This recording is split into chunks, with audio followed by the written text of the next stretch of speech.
Côme de Trévigny va nous parler de la crise arienne. Et le titre de sa conférence, L'univers gémissant fut étonné de se réveiller arien, est une jolie citation de Saint Jérôme. Côme de Trévigny, merci beaucoup d'être venu. Vous êtes un agrégé d'histoire et un contributeur régulier à la revue Renaissance catholique. Et vous avez par ailleurs réalisé le film sur Monseigneur Lefebvre.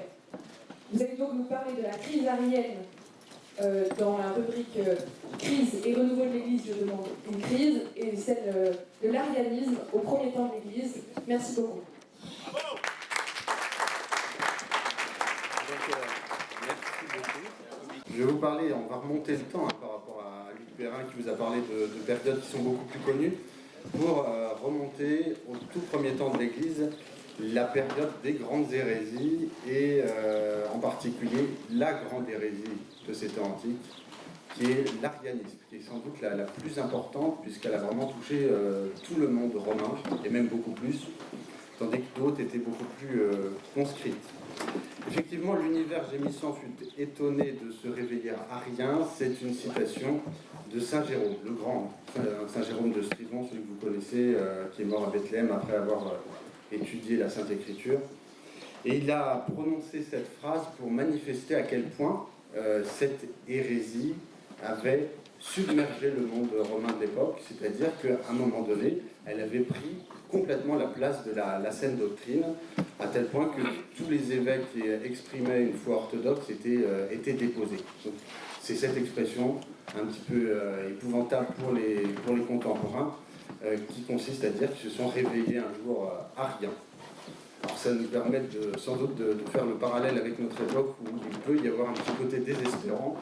Et ce qui est rassurant, c'est que bien avant nous, d'autres ont vécu ces exemples. Qu'est-ce que l'arianisme? La plupart d'entre vous le savent, c'est la négation de la divinité de la deuxième personne de la Sainte Trinité. Ça, c'est sa version la plus radicale. Il y a une version plus édulcorée qui est l'amoindrissement de la divinité de la deuxième personne du Verbe. C'est-à-dire que, effectivement, les tenants de cette pensée pensent que le Fils est bien Dieu, mais de façon bien moindre que le Père. Donc, certains voient en lui un surhomme, d'autres un Dieu, mais de façon relative par rapport au Père. Et puis, toute la pensée sur la troisième personne viendra, enfin, toutes les hérésies relatives au Saint-Esprit viendront un petit peu après, dans les décennies qui suivent. Là, on est essentiellement au IVe siècle. La grande période de l'hérésie arienne, c'est 325-381. C'est le concile de Nicée en 325, c'est le concile de Constantinople en 381. C'est là que se concentre toute l'activité de l'arianisme, même si il a ensuite évolué jusqu'au 7e, même 8e siècle. Il a eu encore quelques effets. Mais c'est vraiment une hérésie du IVe siècle. Cette hérésie, elle naît en Égypte. Elle tient son nom d'Arius, qui est un prêtre d'Alexandrie, et elle va se propager beaucoup en Orient, puis de façon un peu paradoxale ensuite en Occident, dont les tenants, dont les évêques ont pourtant été des farouches opposants à l'origine contre cette hérésie. C'est une période très dure pour les contemporains. Saint Grégoire de Nazianze, qui est l'une des grandes figures de cette période, qui est un des pères grecs de l'Église, avait dit que cette crise arienne était sans doute pire à ses yeux que la persécution de Julien l'Apostat. L'empereur Julien l'Apostat, alors c'est dire si c'est... ses propos sont très forts, puisque Julien l'Apostat était un ami de jeunesse de Saint Grégoire de Nazianze. Donc il a lui-même vu un ami de jeunesse devenir empereur, se retourner pour persécuter les chrétiens. Et pour autant, il a considéré que la crise arienne était encore pire. Donc vous soulignez les méfaits de cette crise qui a déposé des évêques, engendré des persécutions, les a envoyés, tous ces évêques, en exil pour beaucoup, qui a fait couler le sang. Et donc, ça manifeste le désarroi de cette période qui, à notre différence, nous bénéficions quand même de 2000 ans de tradition, eux, ils n'ont pas ça, ils ont un christianisme tout à fait naissant.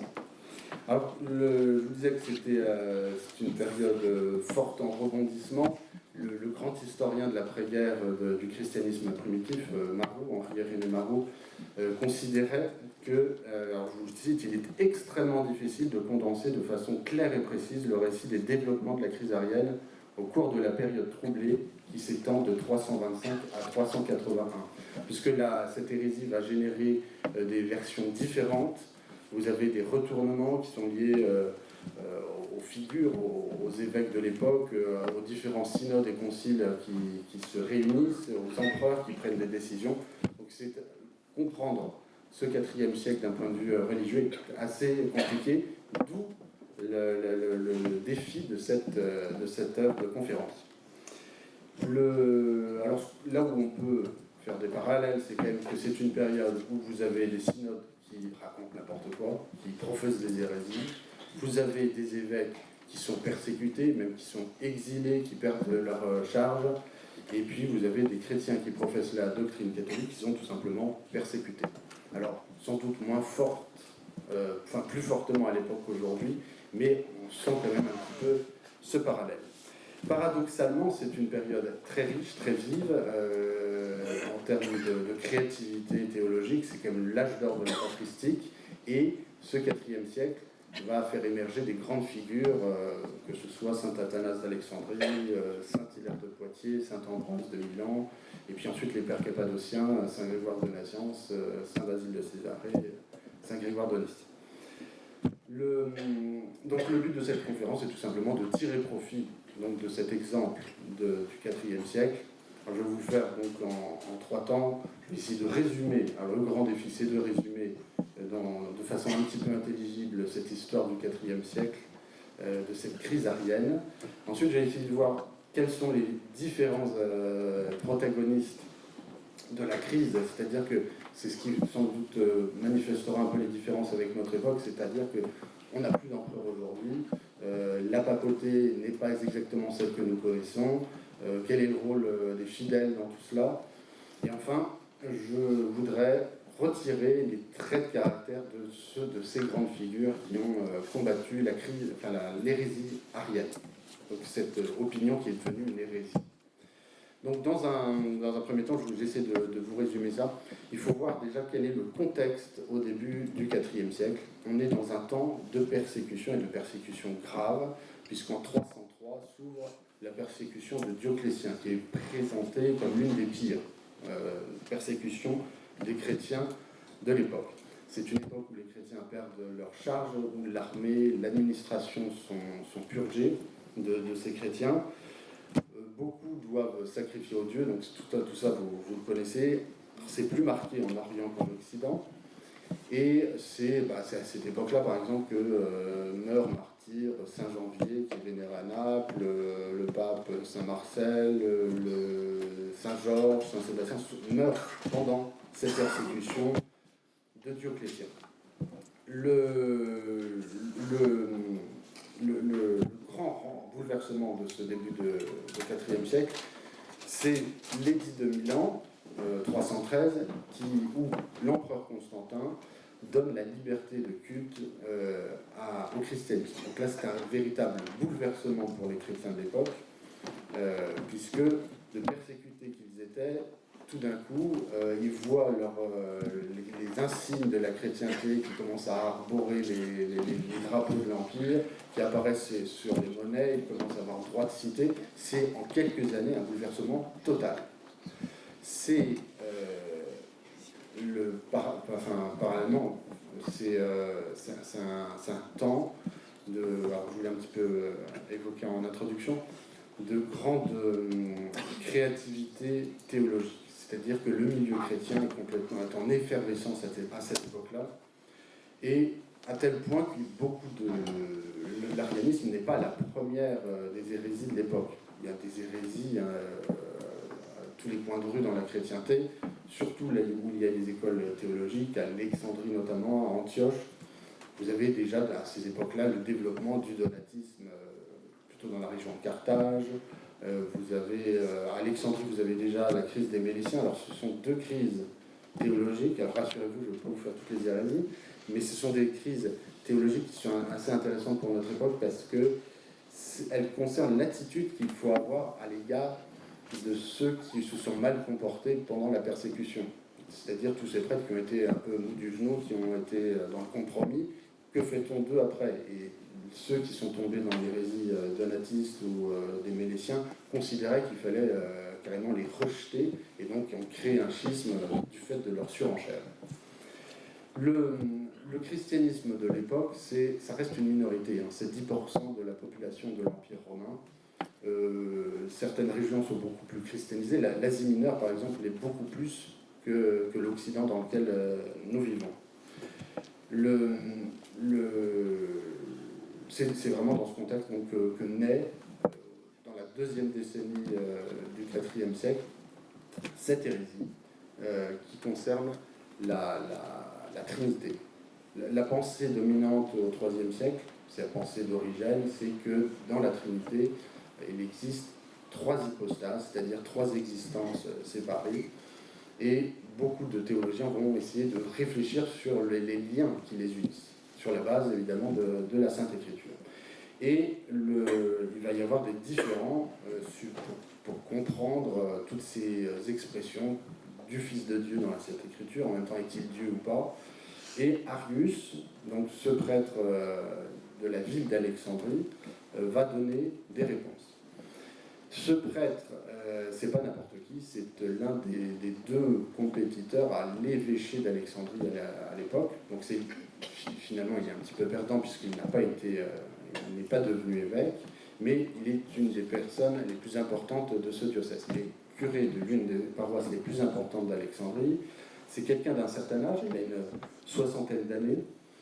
Il est ascète, il est irréprochable dans sa conduite, c'est-à-dire que pendant la persécution de Dioclétien, il a été particulièrement courageux.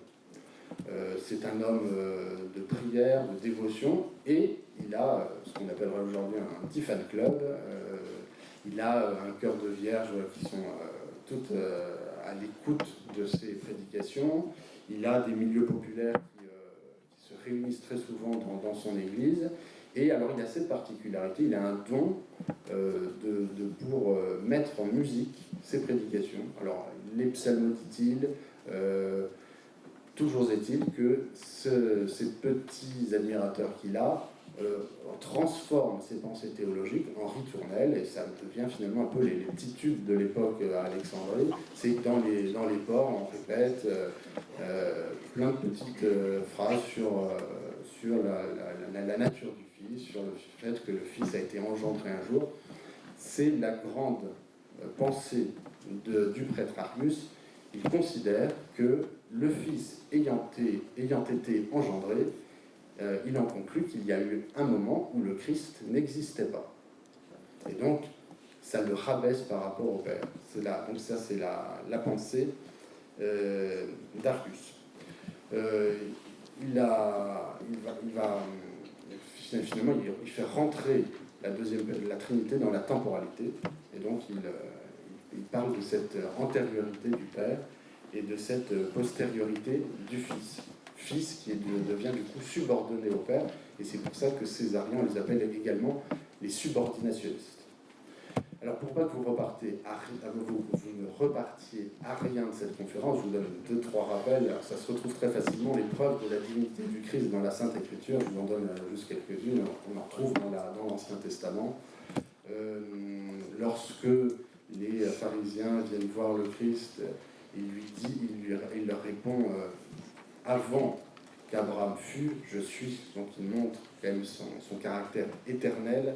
Et il répond d'une certaine façon, enfin pas d'une certaine façon, totalement à l'assertion d'Arius. Le prologue de Saint Jean est très, très clair aussi. Au commencement était le Verbe, et le Verbe était auprès de Dieu, et le Verbe était Dieu. Le prologue de Saint Jean ne dit pas « et le Verbe était le Fils de Dieu », uniquement il précise « et le Verbe était Dieu ». De même, après la résurrection, lorsque Saint Thomas met ses mains dans les plaies de notre Seigneur, il s'exclame « Mon Seigneur et mon Dieu ». Donc il n'y a pas de doute, il ne considère, enfin il ne va pas dire « Mon Seigneur et l'envoyé de Dieu », c'est « Mon Seigneur et mon Dieu ».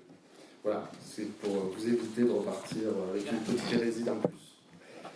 La réponse qui est faite à cette hérésie, elle se fait assez rapidement, puisqu'elle préoccupe les autorités de l'époque, en particulier l'empereur Constantin, qui a besoin de l'unité derrière lui, l'unité de l'Empire.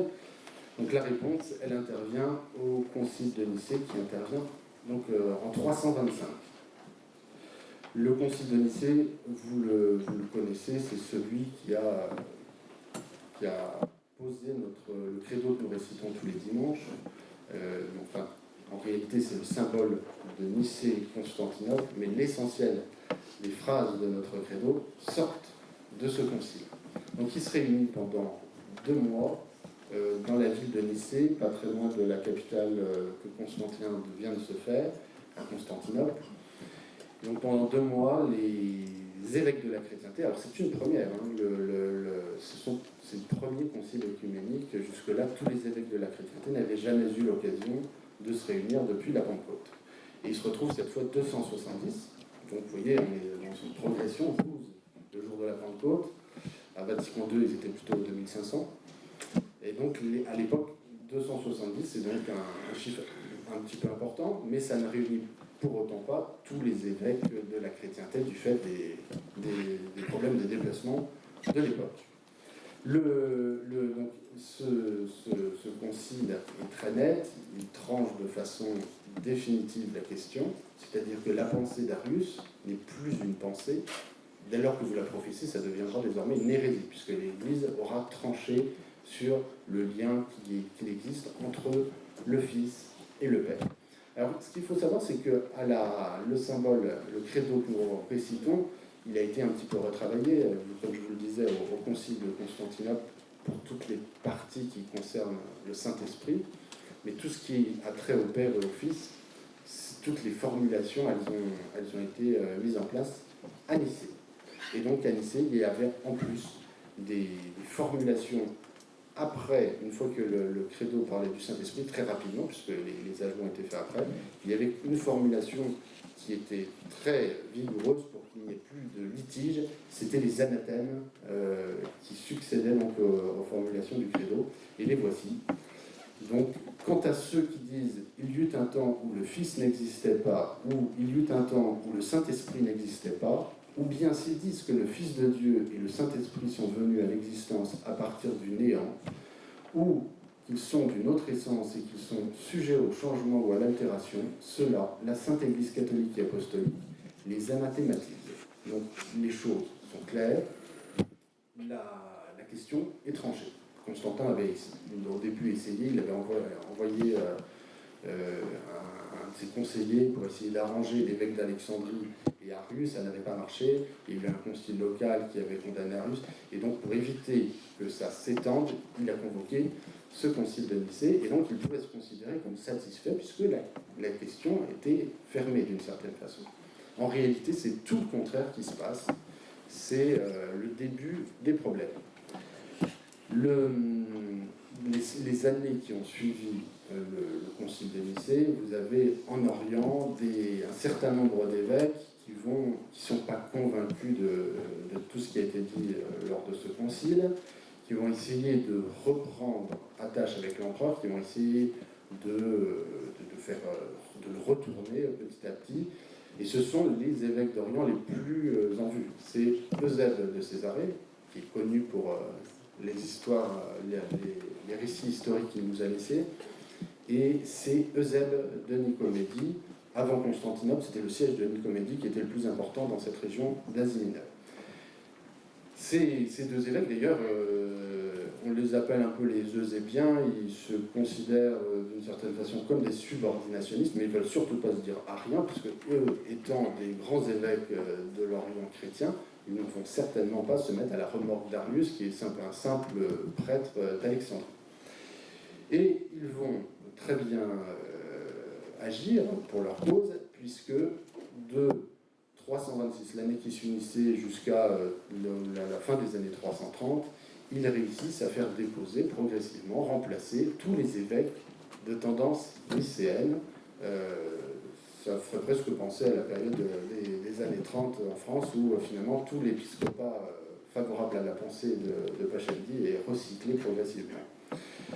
Ce mouvement culmine en 338 avec la déposition le premier exil de la grande figure de la lutte contre l'arianisme, qui est saint Athanase d'Alexandrie, donc qui vivait plusieurs exils, et là, en 338, c'est son premier exil.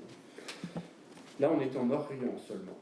C'est-à-dire que l'Orient a progressivement été nettoyé de tous ces évêques. Bon, il en reste peut-être un ou deux par-ci, par-là, plus davantage dans la compromission, dans la mesure où il n'y a pas de formule de foi pour l'instant qui a été imposée à tous ces évêques.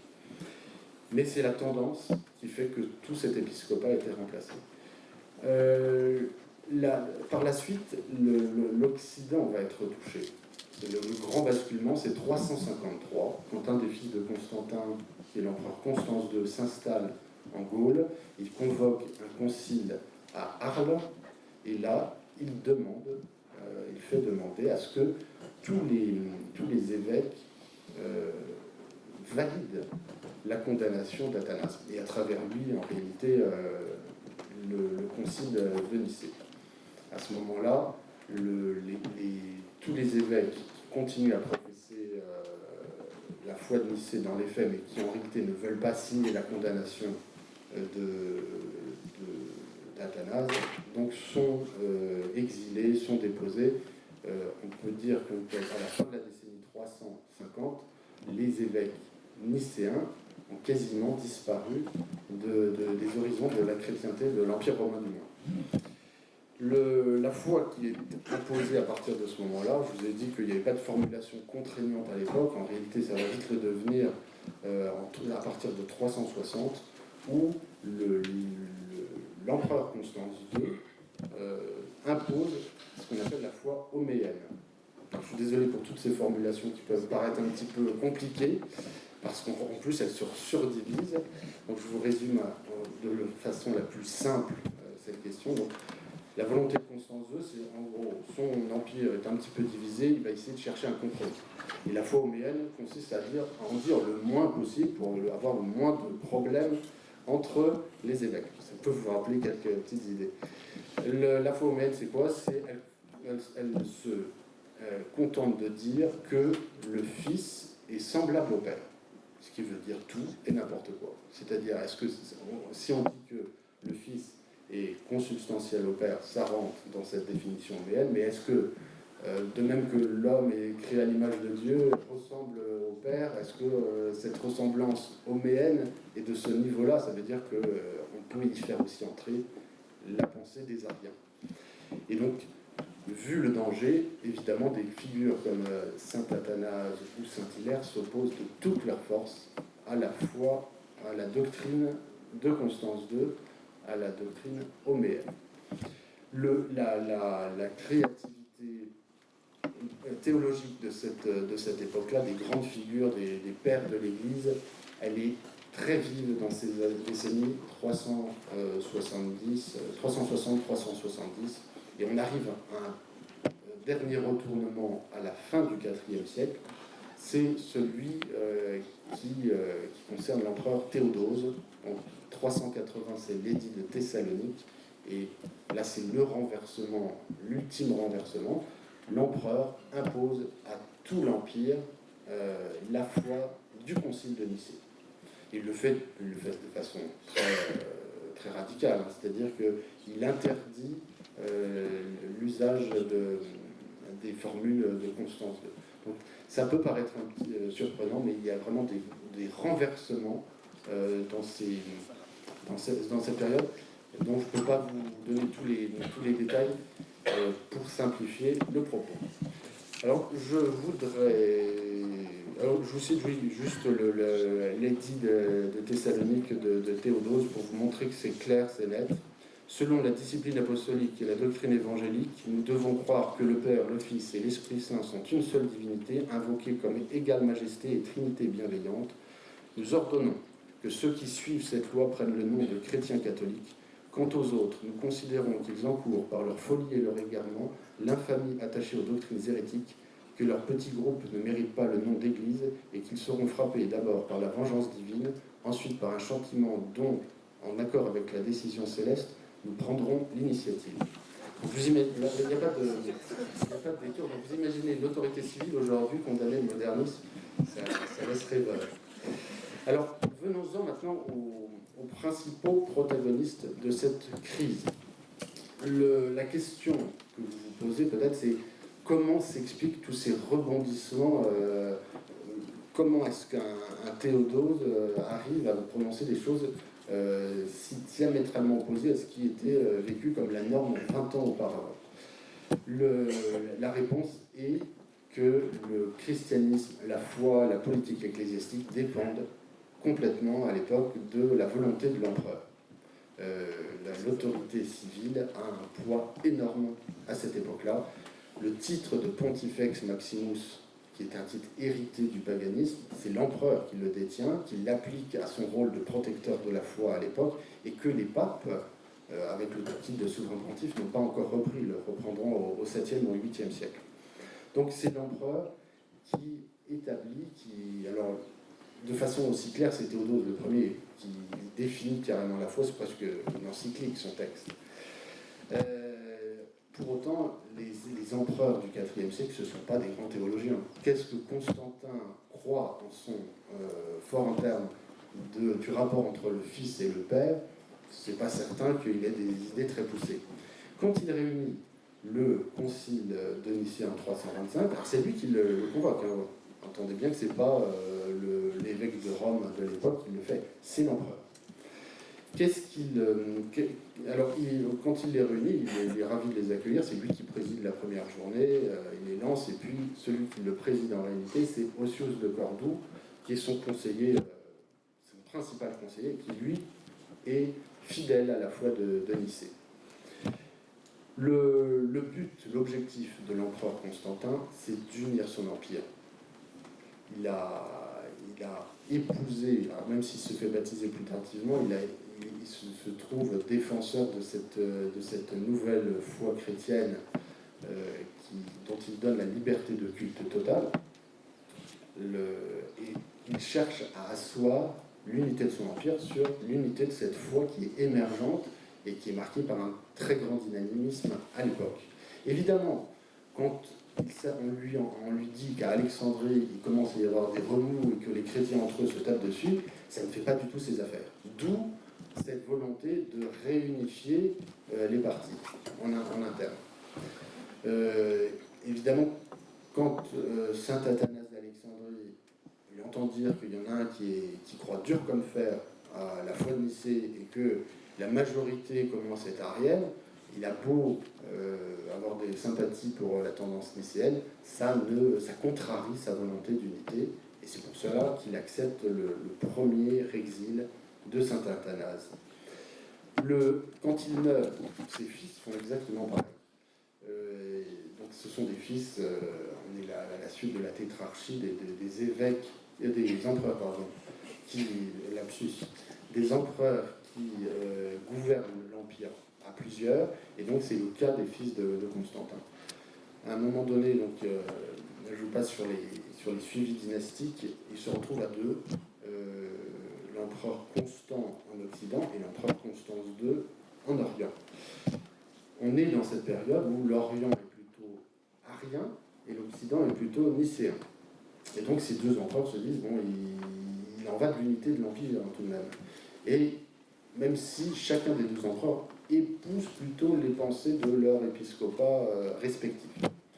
Et donc ils vont convoquer, toujours les empereurs qui convoquent les conciles de cette époque-là, un concile à Sardique, donc c'est la Bulgarie actuelle, en 343. Et ce concile, en fait, c'est un fiasco total. Il n'y aura aucune conclusion à ce concile. Les orientaux partent en pleine nuit, ils étaient déjà venus armés, donc ça prouve la grande confiance confiance qu'ils avaient, ils partent de nuit et ils vont faire un autre concile, un contre-concile à Philoppopolis, qui n'est pas très loin, et dans lequel ils vont excommunier le pape, ils vont excommunier saint Athanase d'Alexandrie, et donc jeter le discrédit sur leurs confrères d'Occident. Toujours est-il que pour l'unité, c'était complètement raté, ça a encore même aggravé les dissensions. Lorsque Constance II, en 360, impose la foi homéenne, il a toujours cette volonté d'unifier les partis. Il veut à tout prix éviter la discorde, et c'est pour cela qu'il a demandé à ses conseillers, les héritiers des deux Eusèbes, de concocter cette formule homéenne qu'il reprend pour trouver la formule la plus conciliante pour tout le monde. Mais le problème, c'est qu'elle accepte tant l'orthodoxie que l'hérésie. Évidemment, chez Théodose, même s'il y a sans doute plus de convictions, il ne perd pas de vue cette nécessité d'unifier son empire. Quand il prononce cet édit thessalonique de 380 pour imposer la foi de Nicée. Et il n'hésite pas à utiliser les grands moyens. Il fait déposer l'évêque Démophile de Constantinople, il impose Saint Grégoire de Nazianze à cette époque-là, il fait fermer toutes les églises des Ariens, on ne peut pas dire qu'il y aille par quatre chemins. Donc il y a une vraie volonté d'agir pour ces empereurs de façon radicale pour asseoir l'unité de leur empire. Alors la question que vous pouvez vous poser, et les évêques de Rome à l'époque, ceux qui commencent à prendre ce titre de pape qui apparaît, quel est leur rôle? Alors Luc Perrin disait qu'au XIXe siècle, avant Grégoire XVI, le pape était très éloigné de l'esprit des gens, alors a fortiori au IVe siècle. Pour les gens d'Orient, l'évêque de Rome, c'est quelqu'un de très lointain. Alors les évêques de Rome, pour notre IVe siècle, c'est assez simple. Il y a des périodes beaucoup plus compliquées. On a à peu près 4 papes pour ce siècle, enfin pour la période qui va de Nicée à Constantinople, de 325 à 381. Nous avons le pape Sylvestre, celui du concile de Nicée, qui ne va d'ailleurs pas au concile de Nicée, mais qui envoie ses représentants. Nous avons le pape Jules, celui de l'époque du concile de Sardique. Nous avons le pape Libère, qui a fait couler beaucoup d'encre. Et puis nous avons le pape Saint Damaze, qui est celui qui arrive à la période du concile de Constantinople. Après, vous avez quelques papes, mais qui n'ont pas duré très longtemps, donc qui sont moins connus. L'idée que le pape a le pouvoir universel sur l'Église, il n'a pas encore bien germé. Le développement théologique de cette primauté se fait progressivement. Alors, ce qui est déjà acquis, c'est la prééminence du siège romain. Quand, en 325, a lieu le concile de Nicée, les légats du pape Sylvestre, signent avant tous les évêques. Donc, dans la conscience des contemporains, l'évêque de Rome a une prééminence sur toute l'Église. Même le pape Libère, lorsqu'il veut réclamer à l'empereur un nouveau concile, la convocation d'un nouveau concile, il va utiliser le terme d'évêque du siège apostolique pour prouver qu'il y a une qualité supérieure aux autres. Tout au long du IVe siècle, les papes vont parallèlement réclamer le pouvoir de trancher les différends au sein de l'Église. Donc ce pouvoir va s'affirmer progressivement. Le problème je vous ai parlé du pape Libère qui a fait couler beaucoup d'encre. Il a été un peu réétudié. Alors, c'est toujours le problème de ces époques-là, ce sont des périodes où les écrits ne sont pas toujours restés, où la vie des évêques n'est pas toujours bien connue, du fait de la rareté des sources, bien moindre qu'à l'époque moderne et contemporaine, bien évidemment. Et donc, au XIXe siècle, quand a eu lieu la question de l'infaillibilité, la proclamation du dogme de l'infaillibilité pontificale, on a réétudié le cas de Libère, qui a été considéré comme un pape ayant failli, entre guillemets. guillemets, parce que bon, ça reste à prouver, est-ce qu'on a les textes où il a vraiment formulé cette chute. Le pape Libère, c'est un pape qui... c'est le pape du concile d'Arles, celui qui, au cours duquel les évêques d'Occident ont été amenés à condamner saint Athanase. L'évêque Libère, à cette époque-là, ces légats ont eu la faiblesse, comme la plupart des évêques du concile d'Arles, d'accepter la condamnation d'Athanase et de signer la formule qui leur était présentée par l'empereur, formule homéenne. Quand ils reviennent, le pape les condamne, parce que lui, il est bien attaché au concile de Nicée.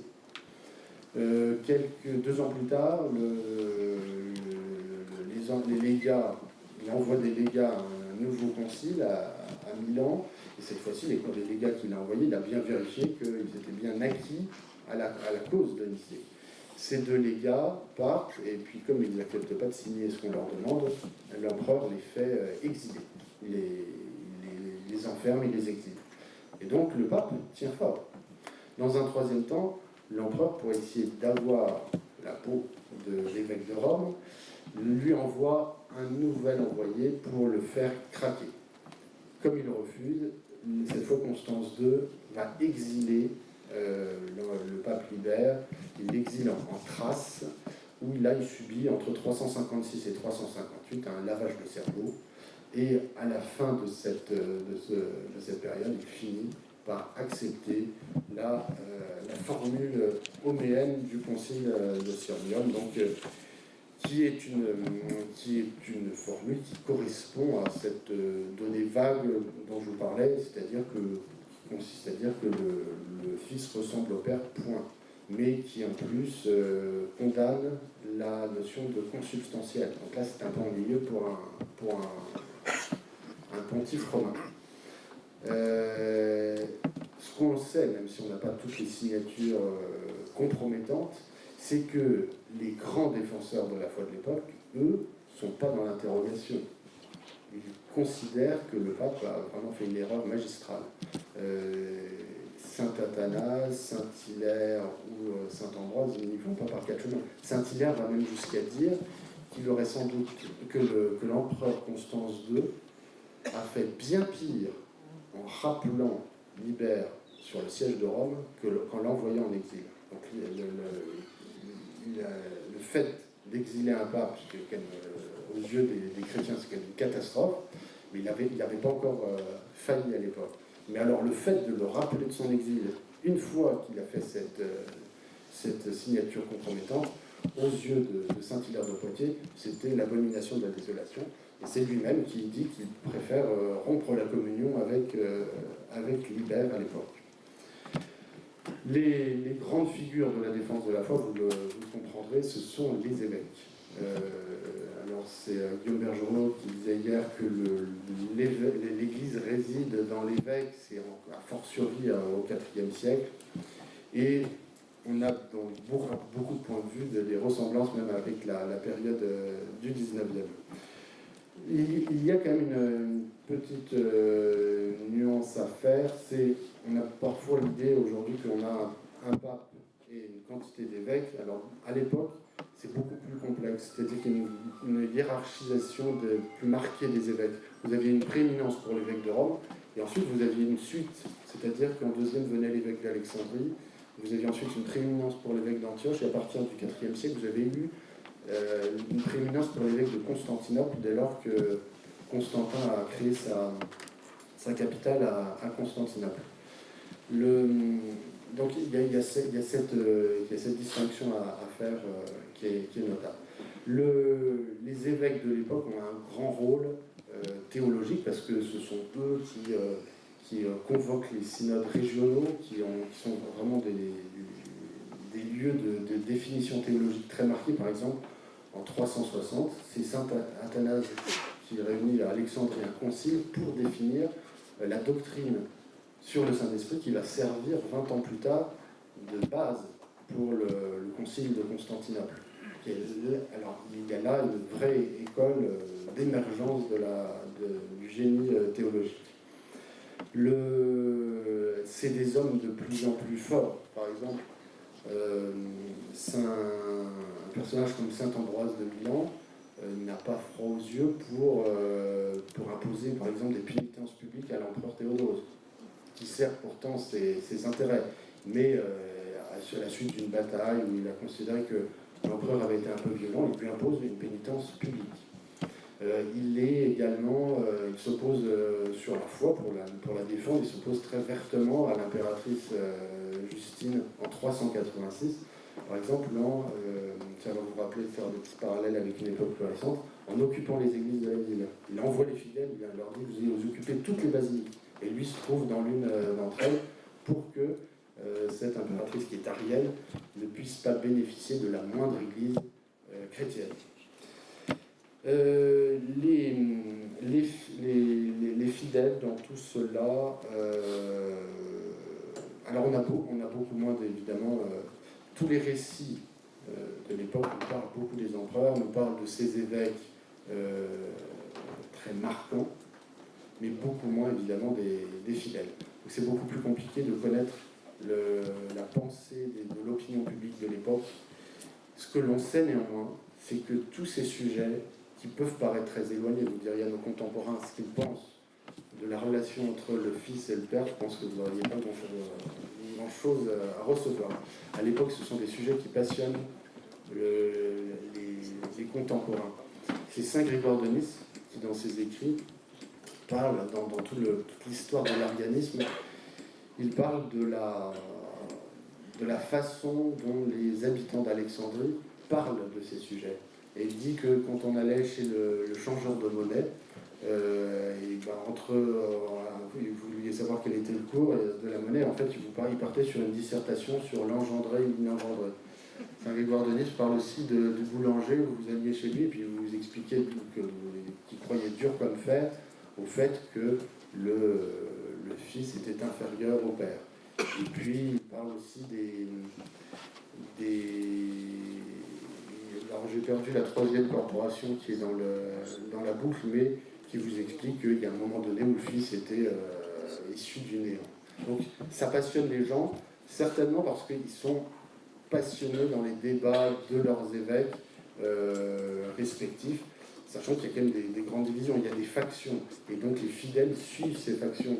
À Alexandrie, on passe son temps au IVe siècle à se battre entre factions. Vous avez même un évêque arien qui finit lynché par la foule à un moment donné. Alors, l'histoire de l'Église dit quand même que ce sont les païens qui ont donné les premiers coups. Quels sont maintenant les traits de caractère des grands tenants? C'est ceux qui nous intéressent. Ce sont les tenants de l'orthodoxie à l'époque, c'est-à-dire saint Athanase, saint Hilaire de Poitiers, saint Ambroise de Milan. Alors vous allez vous dire que je cite toujours les mêmes, parce qu'il n'y a rien de nouveau sous le soleil. De même qu'il y avait le cardinal Pie et Monseigneur Freppel au XIXe siècle, de même il n'y avait qu'une poignée de courageux à l'époque, et une grande partie de gens manquant de courage. L'exemple le plus marquant, c'est le concile d'Arles. C'est-à-dire, on sait que l'Occident est plutôt convaincu par la foi de Nicée, mais la grande partie des évêques abandonnent la foi de Nicée et se rallient à ce que leur impose l'empereur. Il n'y a que saint Athanase d'Alexandrie et puis Paulin de Trèves, un autre évêque qui préfère l'exil, et puis évidemment saint Hilaire de Poitiers. C'est saint Hilaire de Poitiers plus que saint Athanase, qui préfère l'exil à ce moment-là. Alors, les traits de caractère, c'est l'opiniâtreté des personnages. Ce sont des lions, de véritables lions, qui sont intraitables sur la doctrine, sans grand compromis. Ils défendent bec et ongle la foi de Nicée. Ils la défendent même contre les calomnies, qui sont un petit peu toujours les mêmes à travers les siècles, celles qui vont consister à utiliser des sujets de morale pour faire tomber les hommes. Saint Eustate d'Antioche, par exemple, est accusé dans les années 340. Il y a une femme qui dit voilà, cet évêque a un fils de moi, le voilà, et lors d'un concile, donc il perd son poste. Saint Athanase d'Alexandrie a la même mésaventure. en plein concile, on fait intervenir une prostituée, sauf que saint Athanase est un petit peu plus malin, il se fait pas avoir. Il va faire comme Charles VII avec Jeanne d'Arc, il va échanger ses vêtements avec un confrère, et puis en fait la prostituée va être confondue. Elle va montrer devant tout le monde qu'elle ne connaissait absolument pas saint Athanase. Il est calomnié très régulièrement parce que c'est une force de la nature. Alors c'est un petit homme, il n'est pas très grand, il est assez malingre, mais il est bouillonnant d'énergie. Et après avoir vaincu la prostituée, on l'accuse d'avoir... alors on l'accuse très souvent d'être un peu trop virulent. Ça fait partie des leitmotifs chez ses détracteurs, c'est de ne pas y aller de main morte. Et à tel point qu'un jour, on va brandir la main coupée d'un de ses opposants, et on dit c'est Athanase d'Alexandrie qui a fait couper la main d'un évêque mélésien, donc une des autres hérésies dont je vous ai parlé tout à l'heure. Et mais pareil, il fait le pot rose est découvert dès lors qu'on retrouve l'évêque en question, l'évêque mélésien qui arrive avec ses deux bras, et donc il déjoue l'accusation, et même l'empereur à qui on a présenté tout cela va voir saint Athanase et lui dit « Je suis vraiment désolé, c'est une honte de vous avoir calomnié ainsi ». Et puis on va encore, le parti roméen va encore trouver d'autres stratagèmes. On l'accuse d'avoir bloqué l'approvisionnement au blé de l'Empire depuis les plaines d'Égypte. Et là, l'empereur Constantin se dit « Bon, ça fait beaucoup d'accusations, il faudrait avoir un peu de paix ». Il est un peu agité, cet Athanase d'Alexandrie. Et donc, c'est son premier exil. Des exils, il en a 5 au cours de sa vie. C'est-à-dire qu'il revient à chaque fois, il lâche jamais. Il pourrait se dire « Bon, allez, c'est le signe de la Providence qu'il faille que je m'éloigne ». Non, il revient à chaque fois. Il vit 5 exils, ça dure en gros, tout cumulé, c'est 17 ans et demi de sa vie. Et c'est un tiers de sa vie. Donc, on voit l'énergie du personnage qui baisse pavillon vraiment qu'au dernier moment. Lors de son 3e exil, c'est l'armée qui vient le chercher dans une des églises d'Alexandrie. C'est vraiment à la fin, lorsque l'armée est arrivée jusque dans le cœur où il est assis, que les moines lui disent « Là, vous n'allez pas y échapper ». Donc, ils le font exfiltrer par une porte dans un mouvement de foule. Et il arrive à fuir en déjouant l'armée qui était venue le cueillir. Ce sont des personnages qui tranchent avec l'aspect doucereux que veulent parfois nous proposer nos petits amis pacifistes. Je vais vous citer quelques exemples qui sont bien dans l'esprit de l'époque. Je vous cite d'abord, on commence par un plus soft, on va dire, par saint Grégoire de Nazianze, qui est un personnage, pour le coup, plus mesuré que saint Athanase d'Alexandrie. Lui, quand au concile de Constantinople, il a tellement d'échauffourées à ce moment-là, qu'il préfère démissionner, il ne veut pas trop d'ennui, puis c'est un homme de prière, il préférerait être retiré dans un monastère. Et bien voilà ce qu'il dit sur le concile de Constantinople. Concile qui est pourtant un des conciles écuméniques, qui a été reconnu par toute l'Église, mais en 381, voilà ce qu'il écrit. Cette immense ramassis de trafiquants du Christ, c'est quand quelqu'un aura su allier au bourbier la bonne senteur d'un parfum immaculé que je laisserai approcher. Les séances dépendaient de qui elles pouvaient, elles dépendaient de tout le monde, autant vous dire de personne, car l'autorité du nombre, c'est l'anarchie. Voilà ce qu'il dit. Une autre citation cette fois de saint Hilaire de Poitiers, qui est un peu plus longue, mais qui vaut le coup d'être lue en entier. Il s'oppose à son confrère de Milan, qui est arien. Mais donc saint Hilaire de Poitiers, on sent qu'il bouillonne et qu'il a besoin de prévenir ses frères d'armes, ses frères de combat, dans le combat qui les mène contre l'hérésie. J'aurais voulu, mes chers frères, tenir secret cet odieux mystère et ne pas révéler en détail les blasphèmes d'Arius, mais puisque cela n'est pas permis, que chacun de vous, du moins, comprenne bien jusqu'où s'étendent pour lui les limites de ses permissions. Un sentiment de pudeur m'empêche d'en dire davantage, et je ne veux pas d'ailleurs souiller ma lettre des impiétés de l'arianisme. Écoutez un seul conseil, gardez-vous de l'antichrist, abstenez-vous de toute communication avec l'hérétique. Sous le prétexte de la paix et de la concorde, vous vous rendez à l'Église. mais vous faites mal d'être tant attaché au mur, de respecter l'Église à travers les bâtiments. Pouvez-vous douter du fait que l'Antichrist s'assiera un jour dans ces mêmes lieux? Il y a plus de sécurité pour moi qu'au sommet des montagnes, au fin fond des forêts, au bord des lacs, dans l'horreur des cachots et au fond des gouffres, car c'est là, mes chers frères, que l'Esprit de Dieu descend au cœur des prophètes. C'est là qu'il anime leur voix. Oui, rompez tout pacte avec Auxence, c'est l'évêque de Milan, l'envoyé de Satan, l'ennemi du Christ, cet homme qui porte la désolation dans le sein de l'Église, qui nie la foi, dont chaque profession fut un piège, et qui n'a trompé que pour blasphémer. Qu'il rassemble les synodes qu'il voudra, qu'il me proclame hérétique comme il l'a déjà fait, qu'il soulève contre moi la haine et la colère des puissances de la terre. Jamais, non jamais, il ne sera que Satan à mes yeux. Il est arien. La paix, je ne la chercherai qu'avec ceux qui, jetant l'anathème avec le concile de Nicée sur les ariens, prêcheront que le Christ est vraiment Dieu. Vous voyez là, ça va pas, on ne va pas avec le dos de la cuillère.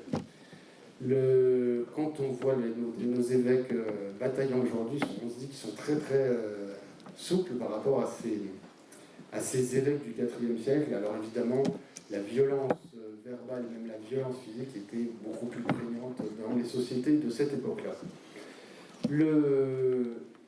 Ils reviennent, ces évêques qui sont exilés, ils reviennent sans arrêt, ils ne désarment jamais, mais les périodes d'exil sont quand même longues, 17 ans et demi. Saint Athanase était un peu partout, il a été à Rome, il a été à Trèves, il a été en Haute-Égypte, et partout il a continué à soit se former, soit écrire, soit à convaincre d'autres évêques, notamment quand il a été prêché, plaider sa cause à Constantinople auprès de l'empereur.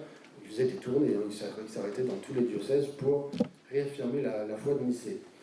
Et puis, quand les périodes sont beaucoup plus difficiles, notamment quand il était en Haute-Égypte, où il était après son 3e exil, où l'armée le cherchait, voulait vraiment avoir sa peau, il en a profité pour établir les bases d'un christianisme priant. C'est-à-dire qu'on a là, en Égypte du IVe siècle, toutes les bases du monachisme.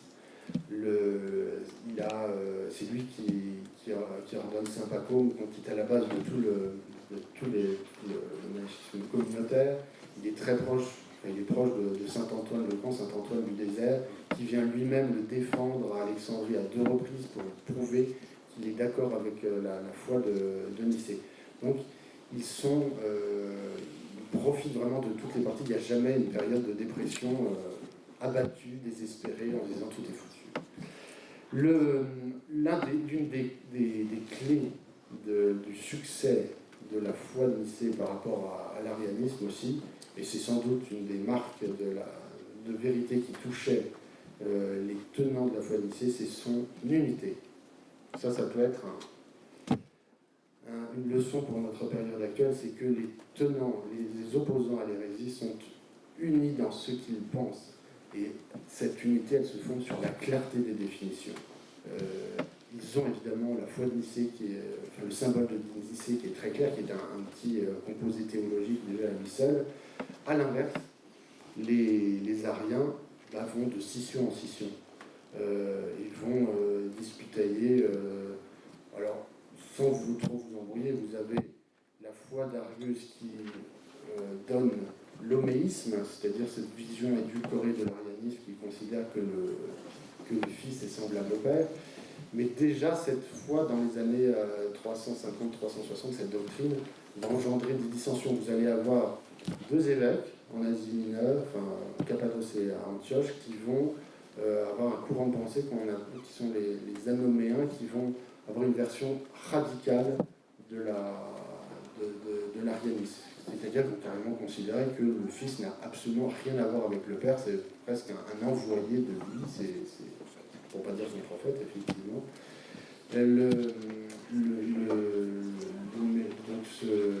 Cette version radicale de l'arianisme va se baser sur une définition de l'hétéro-ousios, c'est-à-dire qui considère que le Fils et le Père sont de substances différentes, s'opposant clairement au credo de Nicée qui avait imposé l'homo-ousios, qui est le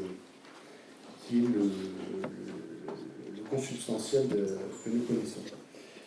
Et puis vous avez une autre version plus feutrée de l'arianisme qui va émerger, même c'est une version édulcorée de la version édulcorée, celle des Homéousiens. Encore une formule de plus, je suis désolé, qui va accepter cette notion, qui va accepter de dire que le Fils est semblable au Père, mais en rajoutant quant à la substance. Donc là, on est quand même très très près de la foi de Nicée. Et donc les nouvelles générations de prélats, donc, que sont les pères cappadociens, c'est-à-dire Saint Basile de Césarée, Saint Grégoire de Nazianze et Saint Grégoire de Nice, vont travailler au rapprochement donc, de cette version très très très très édulcorée de l'arianisme pour leur expliquer qu'ils n'ont qu'à franchir le pas et accepter le symbole de Nicée. Et c'est ce qui permet ensuite, quelques années plus tard, à Théodose d'imposer à tous la foi de Nicée.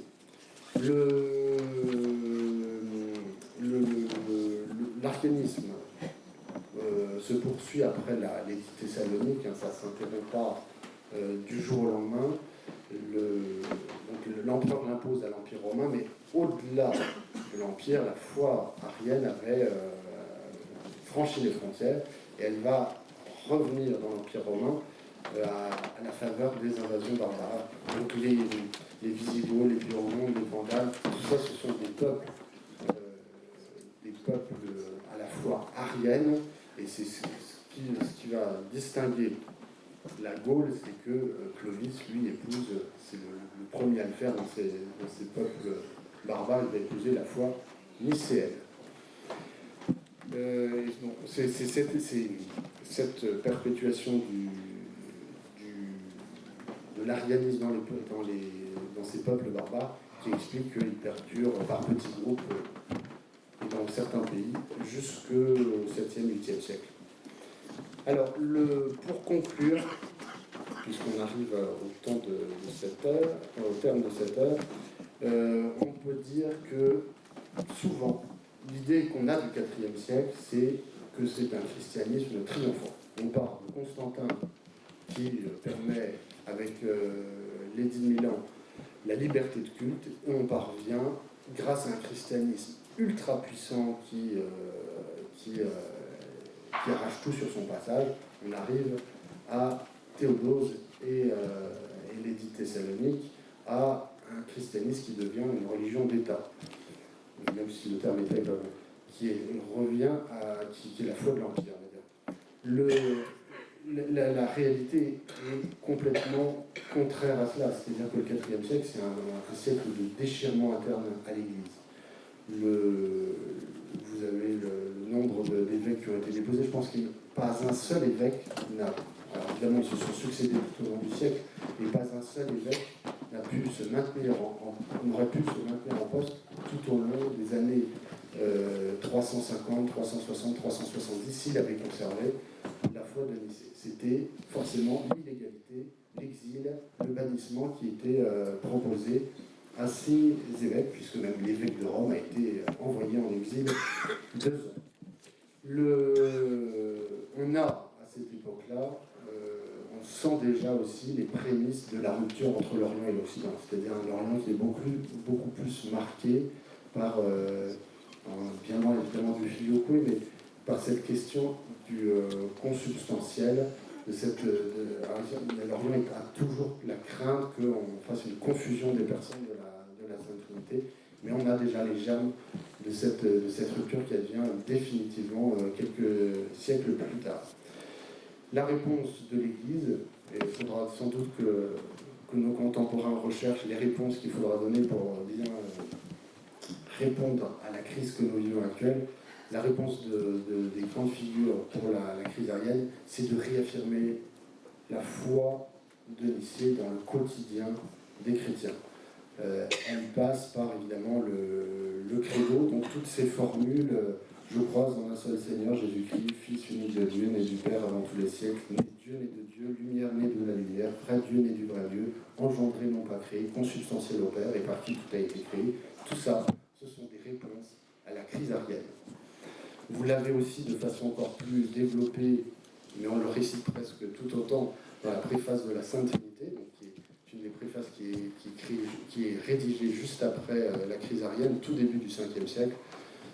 Seigneur Père Saint, Dieu éternel et tout-puissant, avec votre Fils unique et le Saint-Esprit, vous êtes un seul Dieu, un seul Seigneur, non dans l'unité d'une seule personne, mais dans la trinité d'une seule substance, car ce que nous croyons au sujet de votre gloire, sur la foi de votre révélation, de votre Fils et du Saint-Esprit, nous le croyons aussi sans aucune différence, en sorte que, confessant la vraie et éternelle divinité, nous adorons et la propriété dans les personnes, et l'unité dans l'essence, et l'égalité dans la majesté. Bon, si vous dites parfois qu'est-ce que c'est que toutes ces formules qui reviennent dans cette préface qui revient un peu souvent, puisqu'elle a été adaptée, elle devient presque le remplacement de la préface commune au XVIIIe siècle, eh bien c'est la réponse à l'arianisme, et vous lirez peut-être lors de prochaine messe plus profondément ces formulations. Et dans le quotidien des chrétiens, c'est le signe de la croix qui s'impose et qui est une profession de la Trinité pour tous les chrétiens chaque jour qui passe. Alors il y avait une petite pratique qui avait été étendue à l'époque, qui a été conservée en Orient et qui a été un peu abandonnée en Occident vers le 8e, 9e siècle, c'est de faire le signe de croix avec les 3 doigts, façon trinitaire, alors qui a dû subsister peut-être en Espagne ou dans certaines régions, et qui a un peu disparu en Occident. Voilà.